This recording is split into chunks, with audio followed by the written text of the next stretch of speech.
রাসূল পাক সাল্লাল্লাহু আলাইহি সাল্লামের 1500 বছর আগের ভবিষ্যৎবাণী আজকে তো সব একটার পর একটা তাসবির দানা ছেড়ে দিলে যেরকম পড়ে যায় একটার পর একটা সব মিলে গেছে। তারই ধারাবাহিকতায় ভারত পাকিস্তানের এই যে যুদ্ধ, এটারে আপনি কি মনে করতেছেন? আমরা মনে করতেছি রাসূলুল্লাহর সহিহ হাদিস স্পষ্ট প্রমাণ করে গাজওয়াতুল হিন্দ এর জন্য বিশ্ব নবীর সৈনিকদের সর্বাত্মক প্রস্তুত হওয়ার সময় এসেছে। আওয়াজ করে কথা বলেন ঠিক কিনা? কারণ এই গাজওয়াতুল হিন্দ, গাজওয়া শব্দের অর্থ হচ্ছে, সম্মানিত ভাইরা, গাজওয়া শব্দের অর্থ হচ্ছে অভিযান। হিন্দ এটি হচ্ছে একটি স্থানের নাম, জায়গার নাম, প্লেসের নাম। গাজওয়াতুল হিন্দ রাসূল পাক সাল্লাল্লাহু আলাইহি সাল্লাম 1400 বছর আগে যে ইঙ্গিত করেছেন, গাজওয়াতুল হিন্দ ভারতবর্ষ শুধু না, বিশ্বনবী সাল্লাল্লাহু আলাইহি সাল্লাম বলেছেন ভারত, বাংলাদেশ, মায়ানমার, শ্রীলঙ্কা, আফগানিস্তান, পাকিস্তান, নেপাল, ভুটান। রাসূল আকরাম সাল্লাল্লাহু আলাইহি সাল্লাম ইশারা করেছেন এই সব মিলে হিন্দুস্তান, যেটারে ভারতবর্ষ বলা হয়। এই ভারতবর্ষের ভিতরে কাফের, মুশরিক এবং মুসলমানদের ভিতরে পৃথিবীর ইতিহাসে সর্ববৃহৎ একটি জিহাদ বা যুদ্ধ সংগঠিত হবে। আল্লাহ নবী বলেছেন যেটাকে বলা হবে গাজওয়াতুল হিন্দ। এই যুদ্ধে কাফের মুশরিকদের সৈন্যবাহিনী, সেনাবাহিনী সংখ্যায় থাকবে অনেক বেশি, মুসলমানদের বাহিনী হবে কম। আল্লাহ নবী বলেছেন যুদ্ধটি হবে অত্যন্ত মারাত্মক। যেই যুদ্ধে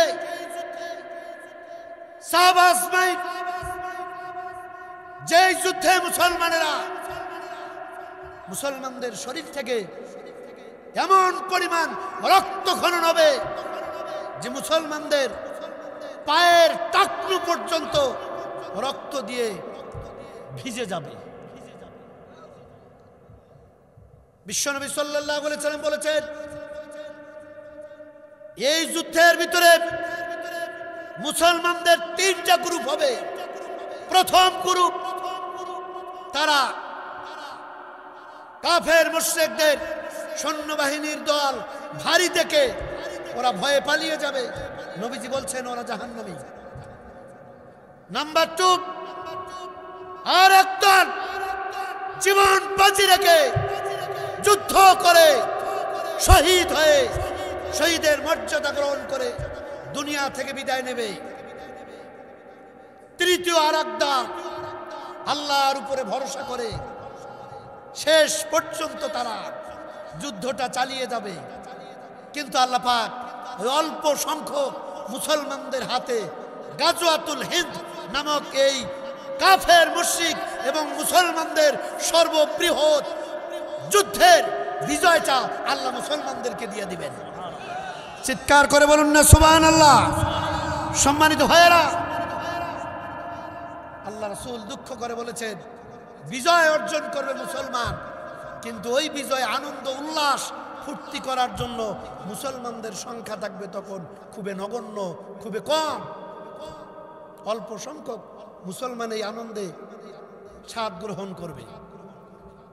রাসূল আকরাম সাল্লাল্লাহু আলাইহি সাল্লাম পূর্ব দিকে তাকায়া বড় বড় নিঃশ্বাস নিচ্ছিলেন। সাহাবারা জিজ্ঞেস করলো, ইয়া রাসূলুল্লাহ, হঠাৎ করে পূর্বর দিকে তাকান কেন, এরকম নিঃশ্বাস নিচ্ছেন কেন?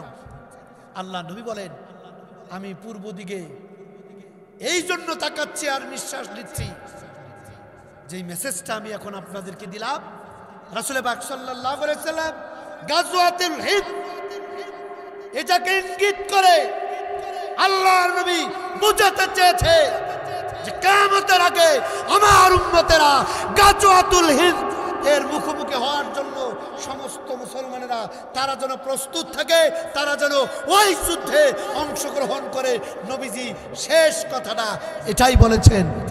সুতরাং আমার ভাইয়েরা, নবীজি ইঙ্গিত করেছেন আমরা মুসলমানেরা গাজওয়াতুল হিন্দ যদি শুরু হয় আমরা কোনো দিকে নজর করব না, না বাড়ি ঘর দরজা চাকরি ব্যবসা রাজনীতি ছেলে মেয়ে স্ত্রী বিবি বাল বাচ্চা কারো দিকে নজর না করে আল্লাহর দ্বীনের জন্য কোরআনের জন্য মুসলমানেরা আমরা যুদ্ধের ময়দানে ঝাঁপিয়ে পড়ব ইনশাআল্লাহ। কারা কারা? আল্লাহ রাসূল যেহেতু বলেছেন মুসলমানরা যেন যুদ্ধের ময়দানে ঝাঁপিয়ে পড়ার প্রস্তুতি নেয়, মুসলমানেরা যেন ওই যুদ্ধে অংশগ্রহণ করে। ইয়া রাসূলুল্লাহ, ওই সময় যদি আসে রব্বুল আলামিন অবশ্যই শপথ নিলাম ওই যুদ্ধের ময়দানে অবশ্যই অংশগ্রহণ করে শহীদ মৃত্যু আমরা আশা করি। আল্লাহ তুমি কবুল করো, চিৎকার করে বলেন আমিন। চলুন ফিলিস্তিনের দিকে নজর করুন। এক কথা শেষ করছি, আপনি ফিলিস্তিনের বর্তমান প্রেক্ষাপট তাকান, ফিলিস্তিনের দিকে একটা জরিপ 40,000 শিশু মা নাই, বাবাকে হারিয়ে ছোট্ট শিশু, মা নাই বাপ নাই, দিশাহারা। একটা জরিপে দেখলাম 68,000 মানুষ শহীদের পেয়ালা পান করে শহীদ হয়ে দুনিয়া থেকে বিদায় নিয়েছে। 1 লক্ষেরও বেশি কারো হাত নাই, পা নাই, চোখ নাই, অঙ্গ প্রত্যঙ্গ হারিয়ে মৃত্যু যন্ত্রণায় কাতরাচ্ছে। আরে ফিলিস্তিনের নির্মম ইতিহাস, এই জালিমগুলো আমাদের মুসলমান ভাই আর বোনদের উপরে নির্যাতনের স্টিম রোলার চালাচ্ছে, কথা ঠিক কিনা? আল্লাহ যেন সারা দুনিয়ার মুসলিম মিল্লাতকে হেফাজত করে, চিৎকার করে বলেন আমিন।